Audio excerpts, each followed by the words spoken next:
part of the Press Play Podcast Network.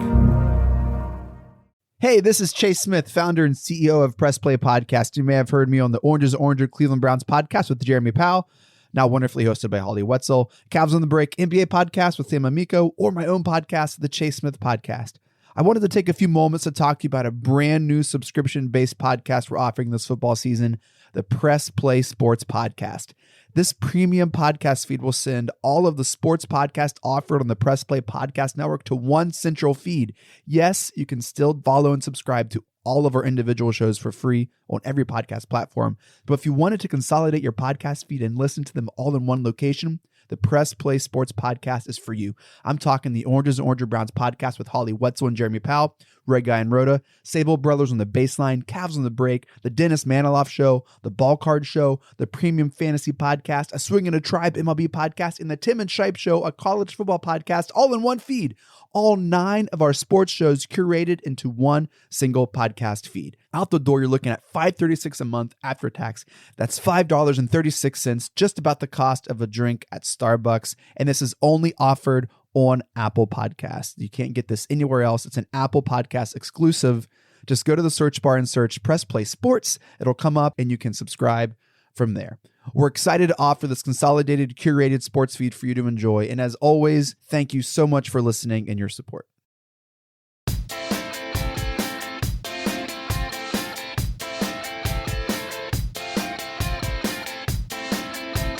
Hey everyone, how's it going? Welcome to Sabol Brothers on the Baseline podcast right here on the Press Play Podcast Network. We're your hosts. I'm John Sabol.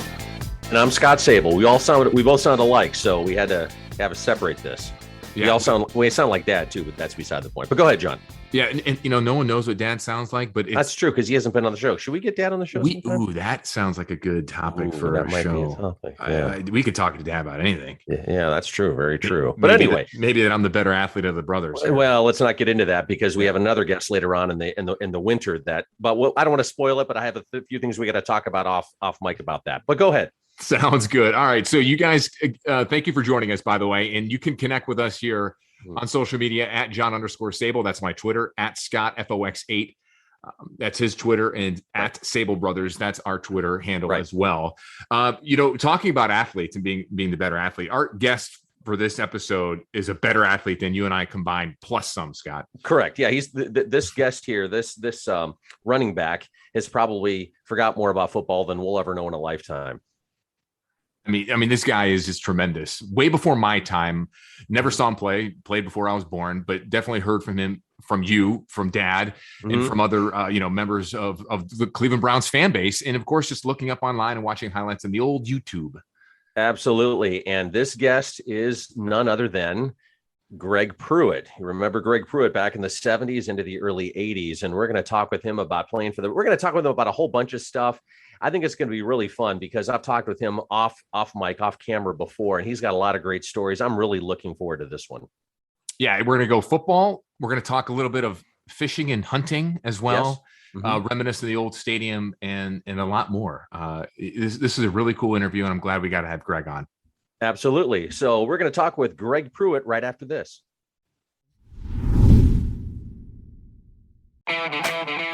The R&R podcast going to be rocking and rolling with you because football season is underway. College, Ohio State, the Power Fives, the MAC, the Browns. Michael Regai, are you ready to rock and roll with some football? Kenny, I've been ready. This is our time of year. This is what R&R is all about. We're going to be with you every week. Kenny just said it. Browns, NFL, Ohio State centric. So you got to stay with us all fall and winter long here on R&R. That's right. The Regai and Rhoda podcast coming to you here on the Press Play Podcast Network. Subscribe now and don't miss a show.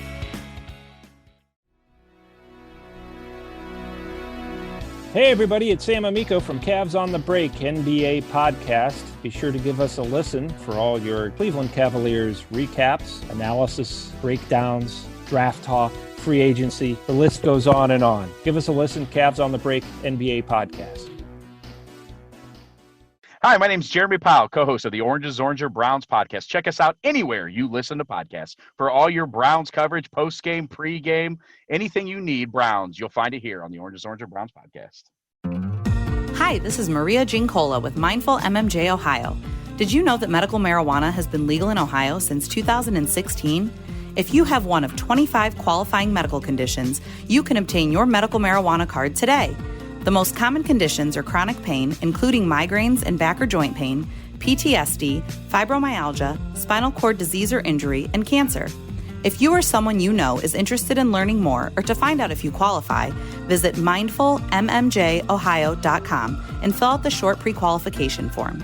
The process of finding a physician, filling out paperwork, obtaining medical records, and scheduling an appointment seems like it would be a daunting process for most. But, lucky for you, Mindful MMJ Ohio will help you every step of the way to make the process quick and easy. In most cases, we can approve a qualified patient within 24 hours. And the visit is virtual, so you don't even have to leave home. So what are you waiting for? Visit mindfulmmjohio.com today. That's mindfulmmjohio.com. Let us help you be more mindful of your health and find a natural way to find relief from your symptoms.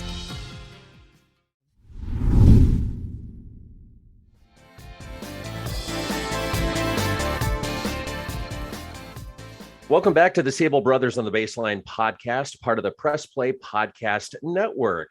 Well, our guest, if you're a big Browns fan going way back, doesn't really require an introduction, but if you're a younger fan, we're going to rattle off some of this guest's his accolades here. Running back from the Browns from 1973 to 1984, 5 Pro Bowls, and yes, a kick returner, which we'll get to coming up later on. Came in second in the Heisman Trophy voting in 1972. Former Browns great Greg Pruitt is our guest today. Greg, it's great to hear from you. How are you doing today? I'm doing great. So, Greg, what are you up to? What do you do for fun these days? This is a question we ask everybody because of COVID. You know, COVID's been kind of on everyone's mind, but, you know, we're getting out. We're trying to enjoy the nice weather. How about yourself? What are you up to? What do you do for fun? Well, I had a construction business. I retired from it, and my son kind of took over. And I always joke with folks and say, if you ask me, what do? I say, I fish, play golf, and I hunt. If you ask my friends, they'll say, I fish, I play golf, and I sleep in the woods. That's great. Greg, just curious, what do you hunt? Deer. My favorite is turkey. And because normally when you hunt, you go in the woods, you know, and wake up with the woods, and you go to areas that people tell you, oh, that's where they're at. And you hope they come and you see them. And most of the time you never do. Yep. But turkeys, you don't see them, but you call them and they call back. Mm-hmm. So you know they're there. So that's when it gets exciting. The reason why I ask is I just got back yesterday from my annual fall duck hunting trip up in northern Michigan with my brother-in-law. Oh, okay. And I've been going up there with him for about 8 years. We'll have to do that. I like that. I used to go pheasant hunting up near in Port Clinton. Okay. Yeah, I would love that. Love to take you duck hunting. It's great. Yeah. We've been going since 2013, and you know he's a big deer and duck hunter and big fisherman. He owns his own tackle company, and we've gone deer hunting before. I did go turkey hunting once when I lived and worked in West Virginia, and man, we called turkeys for about 7 hours and stuck in a turkey blind. They never came. Never showed up. Well, I tell you, when one of the times I went, I always took a guy that's really a great turkey call. I mean, you would think you was a turkey that good. And so we had set up an outing to go, and on my way to the location, he called me and told me he had an emergency come up, and he wasn't going to be able to make it. I said, oh, man, I can't call turkeys. I probably won't get a turkey. So I got this little store-bought turkey call. So I said, I went, I set up, and I hit this little turkey caller. So I hit it once, and I heard a gobble back. I said, you got to be kidding me. I called the turkey and got my turkey on my own. So I've been hooked ever since. It's fun. I've been trying to get Scott to go duck hunting with me ever since I went. We just haven't been able to make it work. You should go, Scott. So you got dogs to go retrieve them? Well, we have when it depends if his buddies. If his buddies have a dog, they'll retrieve him, or we just go out and wearing waders or go in a canoe and grab them ourselves. And all right. We had 23 ducks on the first day, none on the second, and none on the third. But we got some mallards and some wood ducks, and man, there's some great eating. Let me tell you. Yes. Yeah. All right, so let's get back into some football, shall we? Okay. Where did you grow up, Greg? And did you play other sports besides football? I played every other sport. they canceled practice one day, and I didn't know what you do after school if you wasn't playing basketball, football, running track, or baseball. I did all of those sports in high school. Yeah, usually we like to hear that with people. I mean, too many kids nowadays, I think, just focus on one sport. So like Scott alluded to in the introduction, you played your college football at Oklahoma. And I was looking up some stats, Greg, and you're currently ranked still third in all-purpose yards with the Sooners. That's impressive. You played there 3 years before being drafted by the Browns. We'll get in the draft in just a moment. But I was looking this up, and I had no idea, but you were on the cover of Sports Illustrated in an October issue in 1972, and SI labeled you as the, quote, the unlimited talent. Yeah. What was it like to grace the cover of SI at 21, and how many copies of that do you still have? Well, I got a copy, one copy. I thought here recently, I just turned 70. And I can't believe I'm 70. And but all indications, I'm all of a sudden getting a lot of fan mail with cards and Sports Illustrated covers and with my signature. And I'm saying, do they know something I don't know? They're trying to get my signature before it's too late. But I love getting that kind of mail and signing and sending it back, because I see things that I didn't even know exist until somebody sent it to me. Like what? What's one thing that you didn't Sports think existed? Illustrated. I've been on just about every sports magazine you can they got out there. Sports Illustrated, you name it. And that was really before, sports memorabilia became what it is today. Right. People, you hear stories about people throwing stuff out and they wishing send me they still had it. They send me jerseys. They send me towels. They send everything. And then they have and I really like now, they'll ask me questions, like what's the greatest moment in your career, and and we relive that. A guy asked me about what was my greatest moment in pro football. And pro football was the first year I rushed for 1,000 yards. We had three games left in the season. I was close enough, like 200 yards or something from 1,000. But I only had one game left at home to get it done, and we played against Kansas City.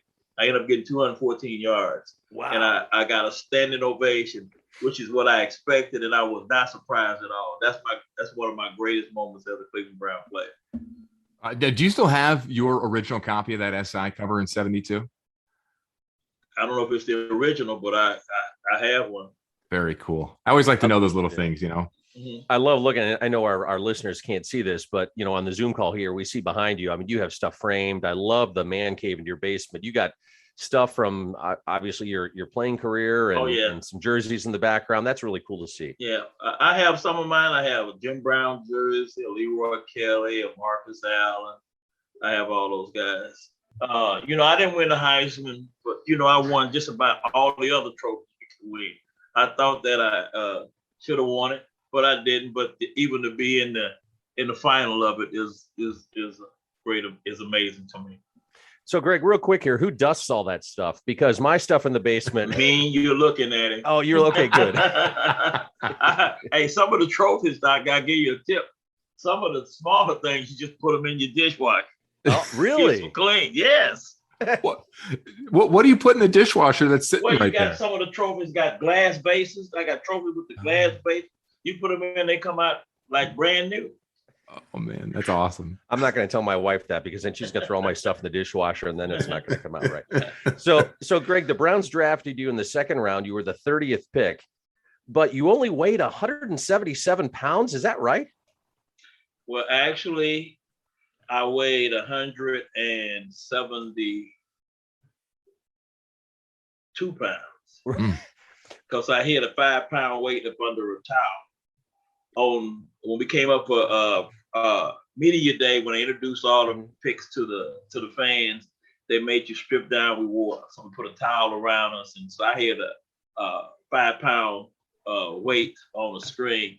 I weighed 177 pounds. So do you think that was the reason why your draft stock fell to 30th in the second round because of your weight, or did that not play a role? What do you think? Well, I was disappointed in that size was always an issue for me.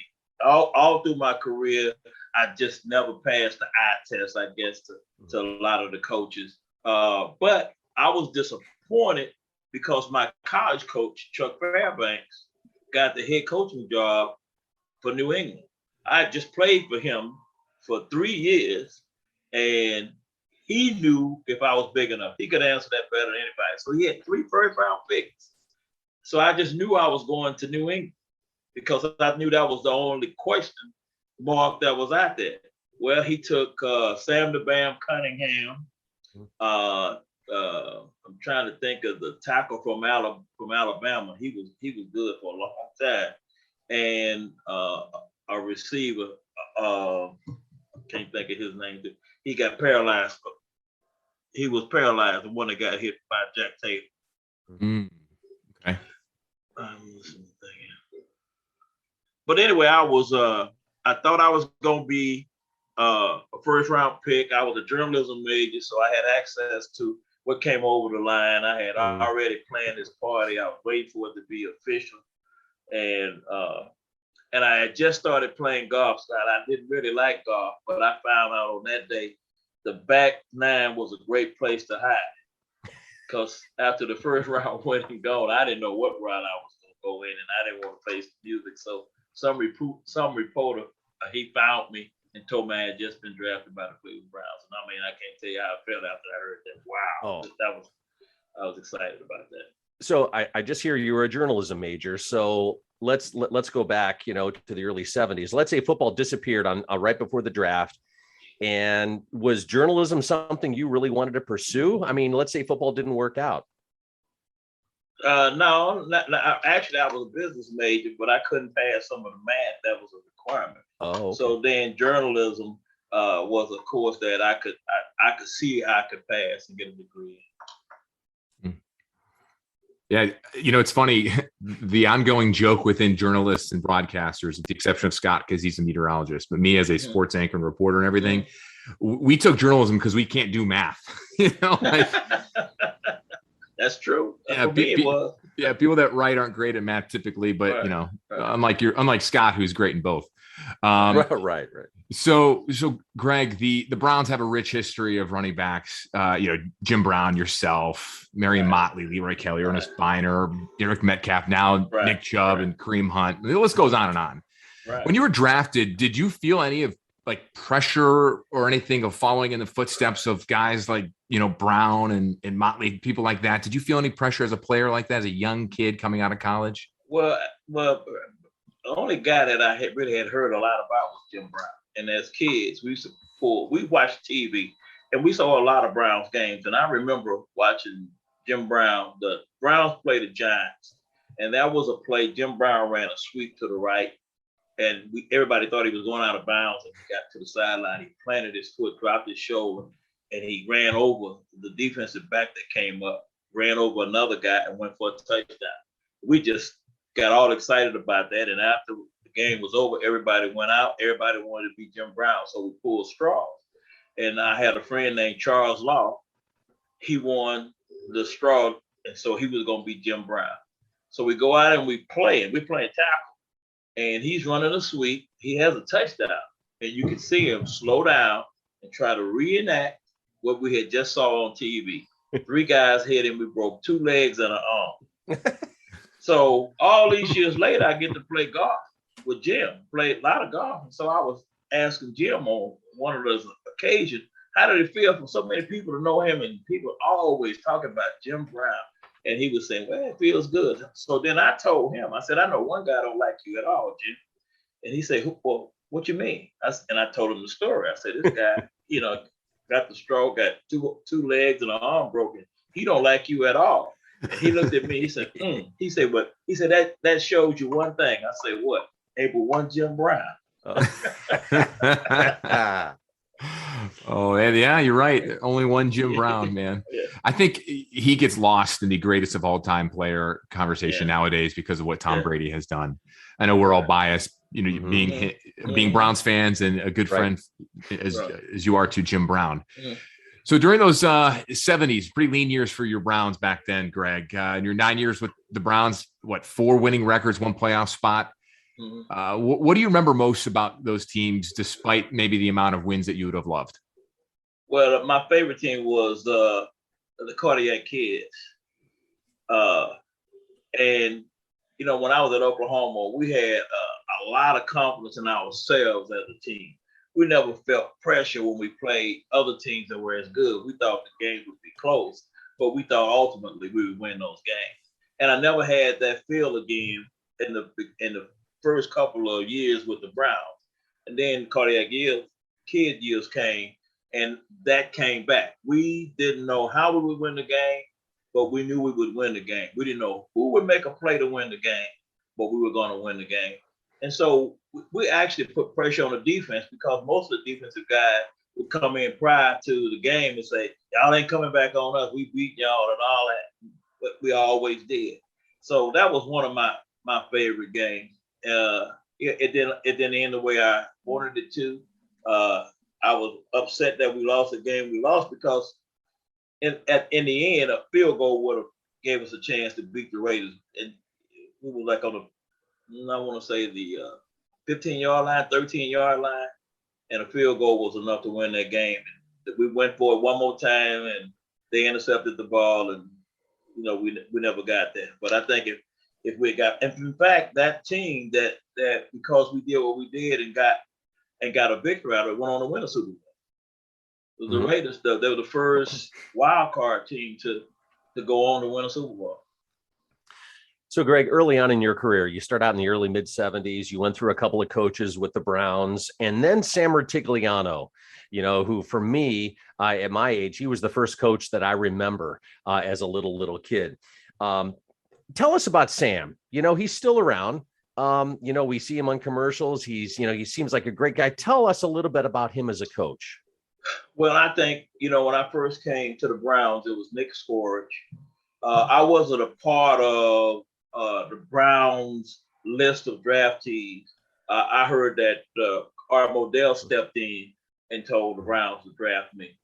So I didn't come in as somebody that they had wanted to be a part of the team. So I had to fight that. And then the eye test too. So I always fought trying to break in and prove that I could win to Nick Scorich. The next guy that came in was Forrest Gregg. And Forrest Gregg at Green Bay, they ran the football. It was student body right, student body left. And that's basically it was established to run and everything else came off of it. But when Sam came, Sam was the first coach that understood everything I could do as a back. And unfortunately for me, I got hurt in 1979. I really believe if I had stayed healthy with Sam Rutigliano, I might be in camp. So, Greg, you were talking about the Kardiac Kids, your career already. My brother decided to check up on some of your highlights, and we put together just a little bit of sound here. It's about 35 seconds worth of sound from a few touchdowns from back then. Let's take a listen to this. This brings back a lot of memories. Okay. These are from the 1980 season, Greg. So enjoy. Cool. Yeah. Pruitt heads for the corner. He's inside the flag, a touchdown. Greg Pruitt scoring for the Cleveland Browns. Before we can play more than a minute and a half here in the fourth quarter, a 12-yard touchdown pass. They look to throw. Touchdown, Cleveland. What a catch. Greg Pruitt gets another one. Sight. Touchdown, Greg Pruitt. And the Kardiac Kids have the hearts thumping again in Cleveland. That audio is courtesy of the NFL and NBC. What do you? I love that. You know what I remember about that, Scott? What's that? It brings back a memory of we had this when Forrest and Sam was in. When I got hurt, they all of a sudden felt like they had to go out of their way to protect me. So I ended up being a receiver out of the backfield more so than run the ball. Anytime we got inside the red zone, they had what we call big backfield, and guys came in and they ran the ball in. So it was a lot of times I set up touchdowns, but I was not on the field when the touchdown was ran. So I was looking at my stats the other day when I only had like 3 rushing. I think I only had like maybe 9 rushing touchdowns that year. But if you look at my receiving yards, that's where I got most of my yards. We ran this option play, back versus a linebacker, and it was just no match. I got so cocky with it that I used to tell the linebacker, it's an option. You can't stop it. And it's funny, when I was looking back at that 1980 season for some highlights, Greg, and there was a lot of receiving touchdowns you had that year. Yeah. Yeah, Well, I had 3 position changes. I was actually a quarterback in high school. Then I went to Oklahoma as a receiver. I switched to a running back at Oklahoma, and I came to Cleveland as a kick return, punt returner. I returned some punts at Oklahoma. In fact, I told people when I was in Oklahoma, I dropped a punt early in the season. They fired me. I wasn't good enough to run punts back for Oklahoma after that. So I come to the Browns and go to 4 Pro Bowls as a kick and punt return. You had 5 receiving touchdowns that season, no rushing touchdowns, which was really surprising when you look at it. It's pretty mind-boggling knowing how the offense, knowing how your style would. But if I didn't get it all the way in and I got it in the red zone, I was coming out. Oh yeah, it put somebody else in. So I got excited there because I see the name Brian Sipe, or heard the name Brian Sipe, and that was one of my very first posters as a kid that I had. Which, quick story, I get married, I still have the Brian Sipe poster, and it's kind of half torn, and that was kind of one of the things that I had to get rid of because my wife's like, you got to get rid of this. But anyway, so Brian Sipe there, what kind of relationship did you have with him on the field as you became more of a receiver or running back as the team got better? Well, I always joke and say, if you were going to pick a Sandlot football team, and you had about 10 guys there, it was 5 on each team, and Brian was one of the guys, he probably wouldn't get picked because he just didn't look the part of a football player. But Brian, his strength was he knew the game. Coming out of the huddle, he knew where he was going with the football. He wasn't fast with feet. He didn't have the strongest arm, but he was a patient quarterback. We run that option with the backside of the backfield till the defensive back just got tired of us catching the ball in front of them. And the minute they would step up, he would throw over their head. His touchdown was maybe 30, 40 yards, but he was patient, and he did that over and over again. So I was looking this up, Greg. Your good buddy, former teammate in Browns fullback, Bo Scott, passed away in August of this year at 78. He played for the Browns, for our listeners who don't know, from 1969 to 74. Now, there's a funny story about you and Bo Scott when you were a rookie. Something about your handprint being permanently displayed on Bo's rear end. We had this philosophy my rookie season that in preseason, a rookie went with a veteran. So Bo was the fullback, I was running back. So I went in with Bo in the preseason game. And I guess the first game, we're in the huddle, and Bo looks over at me and he said, "All right, settle down. You're going to be all right." Because I guess I was nervous. And he said, "Listen, if you just put your hand on my hip, don't turn it loose," he said, "you're going to be all right."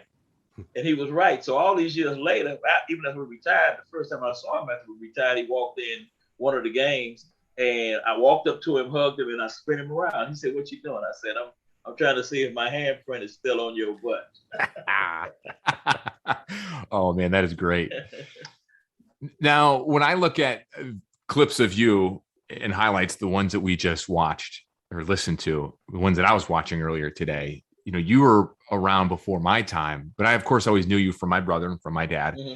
But Greg, your style to me seems that it's very similar to like a Kareem Hunt or an Alvin Kamara or any other good pass catching running backs in the current NFL now. That said, I think your game would translate really well to today's NFL. Would you agree? I agree with that. More Hunt runs very physical. I wasn't real physical. I felt like I could get around a guy without being physical. Every now and then, I would fake a guy. When I got him off balance, I put a shoulder on and make it look like I ran over. But I wasn't the And if I had to hit a hole and take on guys, but my first option to you was to get past you. And I felt like I did that better than trying to be real physical. So what's the story about the tearaway jersey? You know, in '79, the NFL outlawed it, called it the Greg Pruitt rule. But what's the history behind that? Well, they say that when the owners go to the off-season meetings, they don't do anything but party. And right at the end, just to justify the trip, they had to come up with something. So they came up with the Greg Pruitt rule. So I actually wore a tearaway jersey in college, but I didn't get it tore off like I did in the pros. And it got to a point where teams knew I was wearing a tearaway jersey. I remember playing the Dallas Cowboys. We took the field. We came through a tunnel together. And Bob Hayes walked up to me and pulled my jersey. He said, that tearaway jersey we've been reading about it. He grabbed it and told me. He said, oh, yeah, it is. So he made it to the field. I had to go put the jersey on. It was a distraction.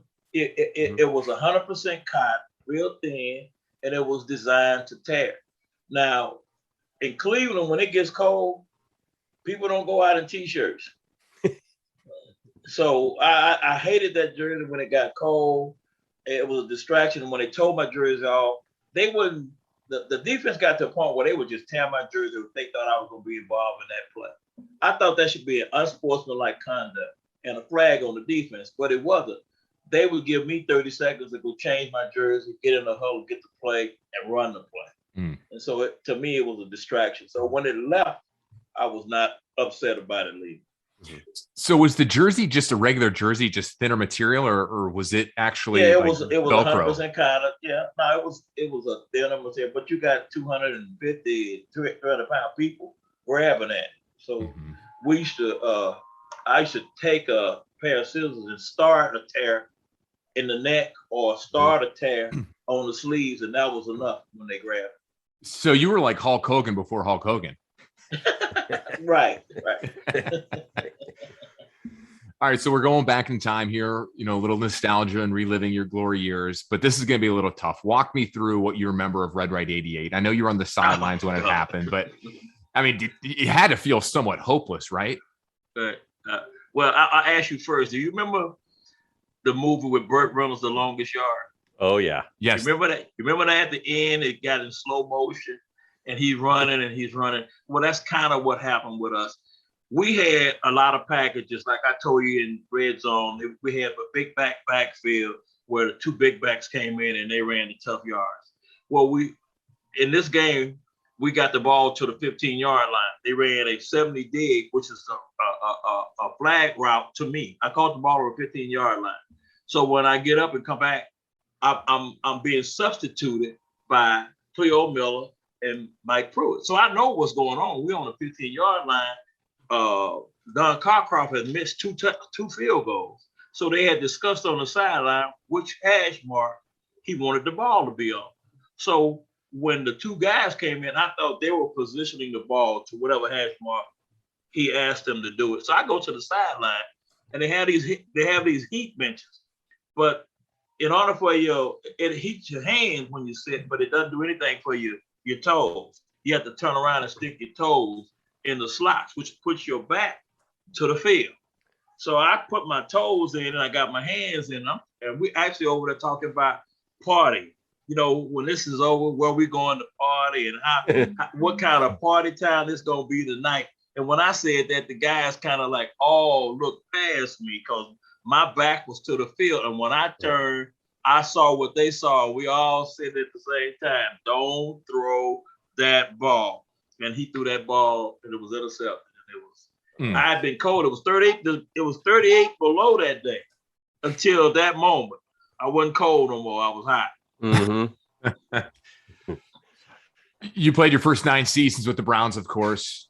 You know, Scott wrote out those stats, leading the team in rushing and recording 1,000 yards 5 times. So shortly before the 82 season, you were traded to the LA Raiders. I think it was for an 11th round pick. Did that trade at that point in time surprise you? And were you upset about getting traded and leaving? No, I was shocked. I didn't anticipate being traded. I didn't even know that was they were negotiating or thinking that. But I was at John Adams High School, and I was giving a speech to the students, and I was telling them how important education was, doing the right thing, because you never know what can happen to you. Then I was called to the principal's office. I was put on the phone, and Art Modell told me I had just been traded. So that's how I found out. Now, so you got a call at an elementary school. Art Modell calls John you. You got to go to high school. Or high school. I'm sorry. Yeah. You got to go to the office to get the call. That's great. Right. Yeah, no cell phones back then. No cell phone. Well, very few. Some people had them where you couldn't take them from the car. But so I had just decided at that point I was going to retire. But I had a very good relationship with the running back coach, Jim Garrett. And Jim kept calling me. I wouldn't answer the phone. I was playing softball in Cleveland Heights. And I went to a game one night. And in the middle of a game, some guy come out of the stands and walk onto the field. And I look up, it's Jim Garrett. He interrupts the game. He said, "I've been trying to call you, won't return my call." He said, so you're going to talk to me, or I'm not going to let him start this game. I said, okay, coach, I'll talk to you when the game is over. He said, okay. So he waited. So when the game was over, I really was going to still try to get away. I went and got in my car, and he had parked his car bumper to bumper to my car. I couldn't get out. He said, so he lived in Cleveland Heights. He said, "I'm going to follow you to my house." He gave me his address. And when I went to his home, he picked up the phone, made a call, and put me on the phone, and it was Al Davis. So Al Davis is like a walking encyclopedia. He knew more about me and my career than I did. And he was telling me I was one of the pieces of the puzzle he was looking for. And he thought I could still play football and wanted me to come out. So I said, I agreed to go to the Raiders. Now, when I got reported to the Raiders, my first meeting was with Al. And Al told me that if the Browns was dumb enough to trade me for a conditional draft pick, he was going to give them a latest round draft pick he could give them. And he did. And I think 12 or 13 round pick he gave to him. That year, I didn't play a lot. The next year, I made all pro. So, Greg, and we've asked other people this too, and I've always wondered this. Was there kind of like this aha moment in your career where you thought to yourself, all right, now I got to retire? You know, was there one moment in time, or was it one of those deals where there was an accumulation of injuries? What was that moment, or were there multiple moments? The worst part of football for me was tour days, reporting to tour day camp, because we knew in a couple of days, I mean, you'd be so sore and so tired. It was just miserable. And so those were the time of year in the latter part of my career where it got more difficult to report to camp. And so when it happened to me, I was going into my 13th year. It was actually the same year that the NFL and the USFL was battling in courts, and they reduced the squad. They increased the squad number, the NFL did, to take guys off the street so they wouldn't be available for the USFL. That was another thing that Al Davis did, because Al Davis was a part of the AFL and the NFL, and they took the quarterbacks. I mean, they were a little better than the NFL. So he made sure that didn't happen to him since he was on the other side. And when they got a judgment and the USFL did not survive, they then reduced the numbers back to 43 to a 43-man squad. And I was called in. It was during almost 2 days, and I was dreading that first day or two to practice. And he called me in and told me that Cliff Branch, and they went by seniority. Cliff Branch had played like 13 years, wanted to play another year. They watched him, and so it was no way he could hide me out or hide anybody out. So actually, he did something good for me. When I went to the Raiders from the Browns, I flunked the physical. So Al called me in, and I had a problem with my back. I thought, I bet I had a problem with my back. It doesn't affect me from playing. It's just all the preparation that I have to do prior to the game to play. So he waived that. And when this came up, he reminded me that I had flunked the physical the 3 years earlier when I came there. So he said what he said about Cliff Branch, but what he was going to do for me is for me to file workman's comp, and he wouldn't contest it. So they gave me like $150,000. and I didn't have to go through 2 days. Wow. I wasn't real mad. Wow. Just goes to show you how complicated the business of football or sports is. Yeah. When you really, stuff you don't think of when you're getting into it. Well, there's a lot of things happen. I give you another scenario. You mentioned I had 3 1,000-yard seasons, and my best season was actually my year where I got 900. I think 900, and I was short by 50 yards or 35 yards, something like that. But it was the last year of my contract. So if I had got 1,000 yards, I would have gotten 1,000 yards 4 years straight, which would have been a great position to be in renegotiating your contract. Mm-hmm. So during the course of that year, there was a couple of times they pulled me out of the game. And I was mad because they were pulling me out because I knew what I was trying to do and how important that year was. And so, and I missed 3 games because I got hurt. So when I came back, we played the Cincinnati Bengals in Cincinnati. I need over 200 yards to get 1,000 yards. So they were pretty comfortable, and I was far enough away from it that I wasn't going to get it. So I go out, and Brian Sipe don't even play. That's how important the game is. He don't even play that game. It's the last game of the season. So in the first half, I got 185 yards. Now I'm real close to that 200 yards. I ended up with less than 1,000 yards. And then the first thing in my negotiation was, well, you didn't get 1,000 yards. Wow. Greg, I'm looking at your... I'm not saying they did it, but I'm saying there's a whole lot of coincidences there. Yeah. Well, let me ask you this real quick. That year you're talking about is 1978. You finished with 960 rushing yards. Right. I kind of like to play the hypothetical game sometimes here, but if they purposely tried to do that, do you think that would be or was an Art Modell move? Well, I don't know if it was an Art Modell more so than the who would negotiate? What's the term? Negotiate? The GM or the GM. The GM. It would be sometimes the GM do that to impress. That's his job to sign guys for a amount of money. The reason why I asked about Art Modell is because we always heard stories about how cheap he was and a lot of different things with players and didn't want to give him a lot of money and obviously didn't do many upgrades at the stadium. So I don't know if he was that petty enough to not. Well, I'm kind of catch-22 with Art because Art is who interceded the draft process, and I was the reason. He's the reason I was with the Browns. And even after I got traded to the Raiders, we actually played the Browns in a playoff game. And Art pulled me over to tell me he made a mistake. He had to do it all over again. He wouldn't have traded me. So I had a good relationship. And I was real, real close to his son. They, for whatever reason, every time we went on the road, they hung around with me. They always ran around with me. That's cool. So one of those unique stats that I know my brother saw and I saw is that you threw 6 touchdown passes in your career. Do you remember those plays? Something maybe you did. I know you were a quarterback in high school, but do you remember those in the NFL? Oh yeah, definitely. Like I said, I was a high school quarterback. I remember one game in particular. We used to play the Bengals 3 times a year.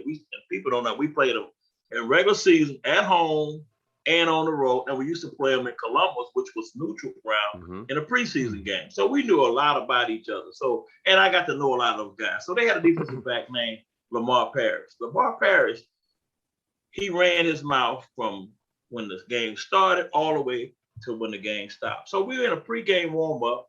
We had just played, I want to say, the New York Jets, and I had threw a touchdown pass in the game. And so he comes up in pregame and tells me, Greg, you throw that option pass today, it's going to be another touchdown. I'm going to run it back the other way. I said, okay, Lamar, thanks for the warning. So we had a wide receiver, I'm trying to think of his name, Gloucester Richardson. And so when you run the option pass, it's a sweep. So you don't want to show pass until at the very minute because you want to draw people up to stop the run.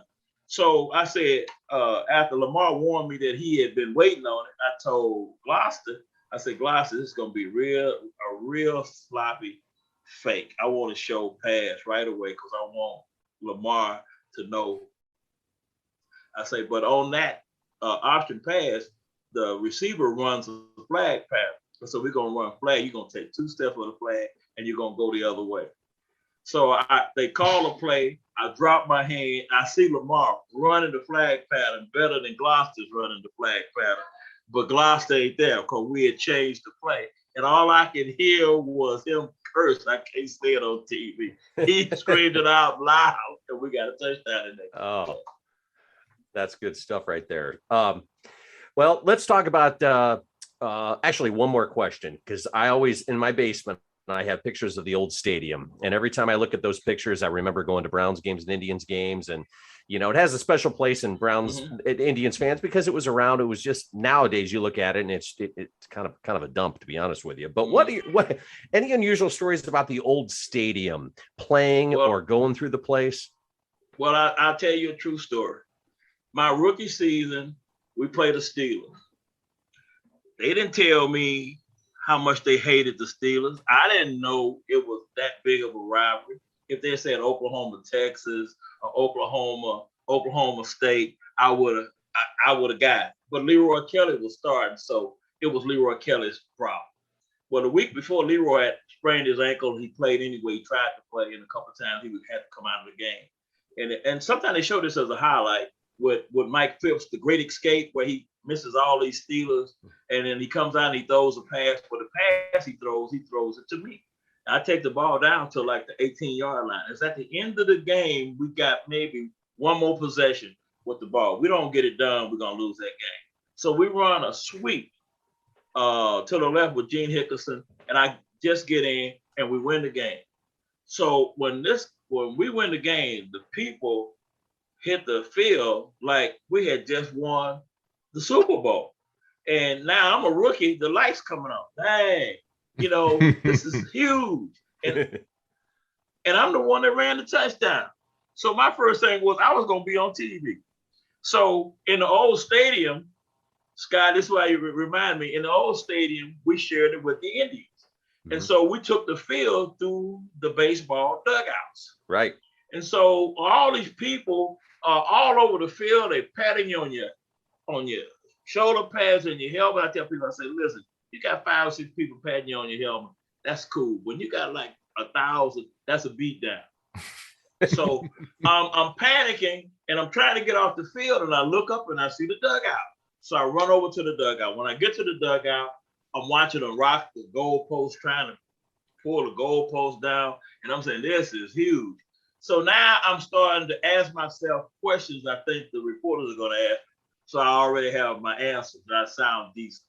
So after I rehearsed a little bit, I'll go down through the dugout, up the tunnel, and I go busting into the locker room. I'm in the Pittsburgh Steelers locker room. I went in the wrong locker room. That's a true story. And I can tell you, they were not happy camps. So I got out of there. I had to go back, wait in the dugout, and then run across the field. Oh, man. Can you imagine if that happened nowadays? That'd be all over social media. Yeah. You know, rookie goes in the wrong locker room. How were the facilities back in the 70s in the old stadium? Terrible. You didn't hesitate a bit there. Not like what they got down there now. Yeah. Well, Greg, before we wrap this up, we do this little section, this little segment called like rapid fire, where Scott and I will throw little questions at you, some football related, some not football related, and just have some fun with it. So we're some of these we've already got a little topic of, but your favorite Browns memory during your playing days. I know you mentioned some of them, but one that you haven't mentioned so far. Go for it. One that I haven't mentioned. Well, one of the memories is when I'm from Houston, Texas, and the guys couldn't believe that when we played the Houston Oilers for the first time that I had never been in the Amsterdam. And I hadn't. And so it was an opportunity for my folks not to see me on TV, but to see me in person. So that was a great memory for me. What's your favorite NFL stadium to play in? Believe it or not, the Astrodome. Okay. One of the worst fields, but it was one of the fastest fields in football. Favorite food and pregame meal? I didn't eat a lot because I eggs probably, eggs and probably nothing else. Eggs. So what's your favorite? I know you're hunting right now and it's hunting season, but when you have more downtime and the weather gets colder, what's your favorite TV show? Are you watching something on streaming or over the air TV? Gunsmoke. Really? I've seen every episode about 1,000 times. Happy if I seen Gunsmoke today. Wow. I have. Really? Yes. I mean, if there's 1,000 TV shows, that's one I would have said, no, there's no way. Gunsmoke. All right. Yeah, Gunsmoke. I'm with you on that one, Scott. We kind of touched a little bit on this with the business and journalism, but if you didn't play in the NFL, what career or job would you have picked? Would it have been something in business then? If I had a choice in journalism, you mean? Or in business? This business, no, my biggest regret is I didn't go into coaching.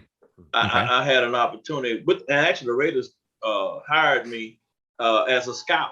They wanted me to scout the Browns because the Browns was on their schedule. So I scouted everybody else for them. But I didn't stay with it. But if I had known the kind of money they paying guys today, I should have been in coaching. Was there one team or one opposing defense you look forward to play the most each season? You looked at the schedule. Boy, that's the one I look forward to. Is there one? Well, I like the AFC North. And when I played, it was AFC Central. Mm-hmm. So I enjoyed playing. And I think when I played, that was the toughest division to play in. Mm-hmm. And so I enjoyed playing Pittsburgh and the Steel Curtain and the Bengals because everybody else hated to play. Obviously, you still follow the Browns now. Yeah. Who are your favorite current Browns players? Nick Chubb. I like Nick Chubb. I can't help it. As a running back, I watch the game. I gravitate to the running back position, and I become him. I try to see what he sees, and from watching it on TV and getting a replay, I can say whether he made a good turn or a bad turn or a good run, or he should have got more out of it, or he shouldn't. But I'm just amazed, having been a running back myself, how the great running backs tell you, and in the course of a game, you can feel the pulse of the defense. You know the speed of the defense. You know who the best play to call and who's dominating from an offensive line standpoint. When to be very aggressive on a play and when not to. It takes carries. It takes being in the game to learn all of that. And I'm just amazed how Nick Chubb, he sits over there. He seems not to do nothing, talk to nobody, and he's so consistent. I was telling somebody today, he's like George Gervin for the San Antonio Spurs. You know, you watch George Gervin, and he's so smooth. And at the end of the game, they say he shot 48 points. Where did he shoot 48 points from? And you look at Nick Chubb Sunday, he ain't hardly in the game. They say he got 100 yards. I'm telling you, it is hard to get 100 yards in the NFL. Yeah, he makes it look too easy. Good reference there with the Iceman. I like that. So we're deep into October. You know, we have a kind of a decent read on what the Browns, the Browns so far. How do you think they finish? What's your biggest concerns? My biggest concern is how lucky we're going to get in terms of injuries. And if we can be fortunate enough not to get some key people injured that we have to play without, I think if the Browns do two things, they don't shoot themselves in the foot and they don't get key people hurt, we can win the division. And if you win the division, you're not in the playoffs. That gets you closer to the Super Bowl. Injuries are key, that's for sure. Yeah. Greg, we want to thank you very much for joining us here. I mean, we'd love to hear the old stories, especially that story about you running into the wrong locker room. That is just classic. I can't even imagine the look on your face when you ran into that locker room. You should have taken the look on their face. Well, Greg, thank you very much for joining us. Thank you, Scott. It's great catching up with you. I know I'll see you around as well. And, I don't know if we'll have a chance this fall, but I'd love to play golf with you sometime, especially when the weather gets better, maybe next year. Okay. Well, you still got time this year. That's true, as long as the weather holds up. Yeah. Well, we still got Indian summer. I always say, whenever it gets cold, we're going to get a break. It always happens. There you go. That'd be great. Greg, it was great talking to you. Thanks so All much right. for your time. And I'm sure one of these days when I'm up in town, if we're all together, I'll have to crash your guys' party here on the golf course. All right. And don't give up on me on the Ducks. You know what? Speaking of the Ducks, let me show you this on the cam here. Our listeners won't be able to see it. Yeah. You rubbing it in. I'm showing a picture of some of the ducks that we got on our duck hunting trip. So it was great. We'll have to get you up there sometime, man. It's a good time. Okay. Appreciate Greg, you guys. You got it, Greg. Thanks again. Have a great evening, and we'll talk to you soon. Okay. Later. Go Browns. You know, Scott, when we set this interview up with Greg Pruitt, I knew we obviously would be talking about Cleveland Browns, his playing days. I never thought the first thing out of the gate would be him talking about hunting and fishing and how he likes to go deer and turkey hunting. I know. And also looking at his basement there and him loving the outdoors, and he plays a lot of golf. I mean, he's enjoying life, and that's what you got to do.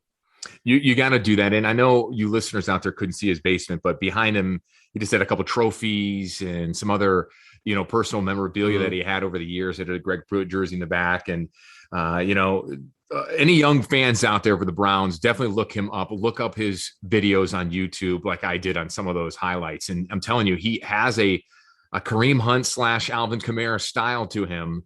And, like I told him, Scott, I think he would thrive in today's NFL being a great pass catching running back. No question. And he was a punt returner too. Mm-hmm. He was a quarterback in high school. He was kind of a jack of all trades. I love the story. And there was a lot of stories there, but about him trying to warm himself up during Red Right 88. So he wasn't literally looking up because he's trying to warm up, and then he turns around. Oh, they were talking about what they're going to do after they win. And then everything just went downhill real quick. And I think the other thing too is people don't realize how great of a college running back he was at Oklahoma. Yes. Came in second and third place in Heisman voting in his 2 of his 3 years there. And then of course was on the cover of Sports Illustrated, which was really cool too. And the fans still send him, fan mail to this day. I find that fascinating because right when he turned 70, he goes, you know what? Why am I getting all this stuff? Is there something going on here? You never know. Maybe there was something out there floating around that, like you said, he wasn't aware of. So he's a really down to earth guy. I've met him many, many times, and just an approachable guy, just talking with him and seeing him walk into a room, you wouldn't know that he's an NFL player because he just doesn't carry himself like you think about these inflated ego type of athletes that everyone talks about. He's just a down to earth guy. He minds his own business, and he loves to talk football, but he doesn't have that aura. He's just one of the guys. And when you look at him, I know he's 70 now, but you can tell the guy has been around and he has stories beyond stories. And as we have evolved here on this podcast, the more and more you talk to these former professional athletes, the more stories evolve. And some of these guys will have back on, in the months down the road here, because there's much more we can always get into. But that man right there, you could tell, Scott, we were just scratching the surface with him. Oh yeah. And I've shook his hand before, and his hands, it's like, what you just, his hands will swallow up my hand. I don't have big hands, but still he's something special. He really is. Well, Greg Pruitt, we want to thank you again for coming on the podcast. We really appreciate it. I hope you, the listeners out there, appreciate it as well. And thank you for listening and subscribing. Remember, you can find our podcast, Sabol Brothers, on the Baseline Podcast, wherever you listen to podcasts, on Spotify and Apple, all right here on the Press Play Podcast Network. Scotty, it was a great one. We'll do another one here coming up soon.